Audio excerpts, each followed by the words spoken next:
Bonsoir, très cher Soumano. Bon, mes premières impressions, d'abord, ce sont des sentiments de fierté, mais surtout des reconnaissances. Des reconnaissances envers ma famille, envers mes professeurs, envers les clubs de lecteurs, parce que sans eux, un livre aura moins d'impact. L'abandon, c'est un mot bamanankan qui veut dire un futur inquiétant. Donc, la riposte de la nature, quand on entend, ça fait allusion au changement climatique auquel nous assistons aujourd'hui. Et quand on voit tout de suite la saison chaude qui vient de passer, le soleil était brûlant. Et quand on voit aussi l'hivernage que nous traversons avec l'inondation, tout cela, ce sont les changements climatiques. Donc, c'est une manière pour moi d'inviter la jeunesse non seulement à réfléchir, mais et surtout à agir. Il ne s'agit pas seulement de lire, mais aussi d'agir. J'invite chaque jeunesse malienne au moins à planter un arbre, de prendre soin de cet arbre-là pour donner un sens à sa vie. C'est d'abord pour moi un sentiment de fierté, oui, parce que ce serait pratiquement ma 3e publication. C'est d'ailleurs à travers ce concours que j'ai écrit ce roman. oui. Moi, je suis toujours dans la logique de la poésie. Quand on a lancé le concours, j'ai essayé d'écrire un roman. Et heureusement, le roman figure parmi les lauréats. Donc, c'est un sentiment de fierté parce que ça enrichit ma bibliographie. Oui. Et ça consiste à promouvoir aussi la littérature malienne d'une certaine manière. Oui. Parce que quand on parle de la promotion de la littérature, il faut penser surtout à la production. Voilà, et c'est à travers la production qu'on peut parler de l'enrichissement de la littérature malienne. Dans ce livre, il y a beaucoup de dilemmes. Par sacré, ici, je parle de dilemmes incroyables, de dilemmes extraordinaires. D'abord, lorsque vous allez lire le livre, il y a pratiquement tous les genres majeurs qui sont là-dedans. La poésie, le roman, le théâtre, l'essai, la théorie littéraire, le roman. Et finalement, c'est quel genre littéraire? C'est déjà un dilemme.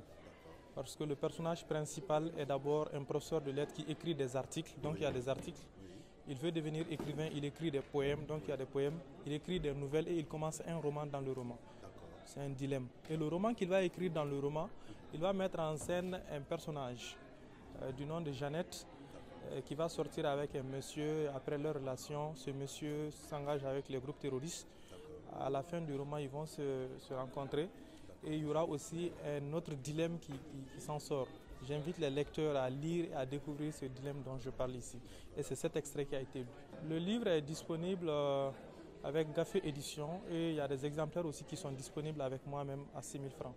Monsieur Mohamed Jawara, bonsoir. Bonsoir, monsieur.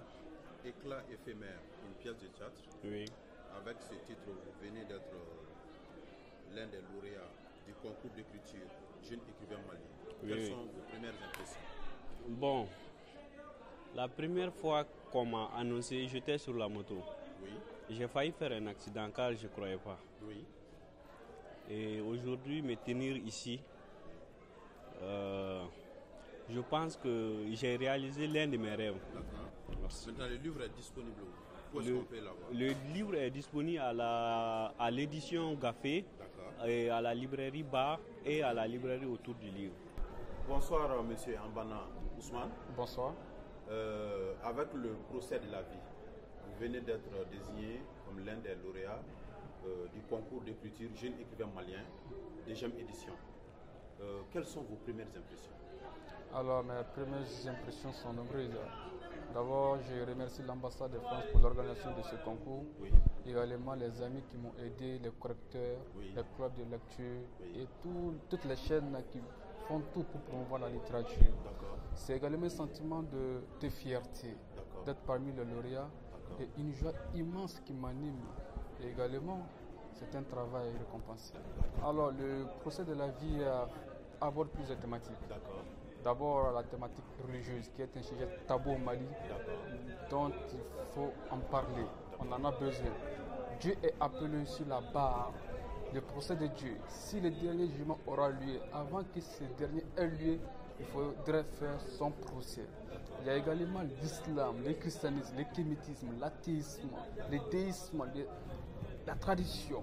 Tous ces éléments sont interpellés. Il y a également la thématique de la sexualité qui est abordée dans ce livre, sans oublier la phallocratie, le féminisme et plusieurs autres thématiques qui sont dans ce livre. Un livre très intéressant et innovant. Avec ce livre, est-ce qu'on peut dire que vous êtes un anticonformiste? Cette appellation, ce qualificatif dépendra des critiques. Ce qui est sûr dans ce livre, pratiquement aucun canon, aucune règle de la littérature lui est respectée. C'est la liberté qui se manifeste, les débordements, la subversion, la transgression et la rupture. Dans ce livre, c'est l'évolution de l'écriture. Même le genre pose problème. Est-ce un roman, un essai ou qu'est-ce que c'est?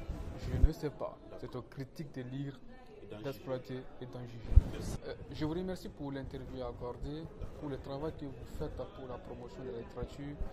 Et également, je remercie tous ceux qui se sont déplacés pour venir assister et nous encourager à cet événement. Merci beaucoup.